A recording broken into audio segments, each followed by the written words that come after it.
নমস্কার বন্ধুরা, পম্পি লাইফে আপনাদের সকলকে স্বাগত জানাই। আজকে যে ভিডিওটা নিয়ে এসেছি সেটা হচ্ছে আমার কাশি যাওয়ার সময় একটা ছোট্ট অভিজ্ঞতা আপনাদের সাথে শেয়ার করছি। সেটা হচ্ছে আপনাদের আগের ভিডিওতেই দেখিয়েছিলাম, আমি স্টেশন থেকে অটো ধরে আমি হোটেলের দিকে যাচ্ছিলাম। তো আমাকে মানে একটা স্পটে মানে একটা জায়গায় আমাকে নামিয়ে দেওয়া হয়, কেননা ওখান থেকে কোনো টোটো বা অটো কোনো কিছুই যায় না হোটেলের দিকে, কেননা ওখানে খুব সরু সরু গলি। তো আমাকে হোটেল থেকে লোক এসে নিয়ে গেছে, সেখানে স্কুটি করে আমাকে নিয়ে যাওয়া হচ্ছে। আঙ্কেলটা আমাকে নিয়ে যাচ্ছে।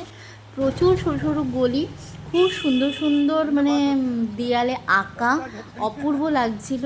আর একটা সরু গলিতে দুটো গাড়ি যখন ঢুকে যাচ্ছে, তো খুব স্মুথলি তারা বেরিয়ে যাচ্ছে। কিন্তু ভয় তো আমার করছিল, কারণ আমার নতুন একটা অভিজ্ঞতা হচ্ছে যে এত সরু গলিতে কীভাবে এই দুটো গাড়ি বেরোবে।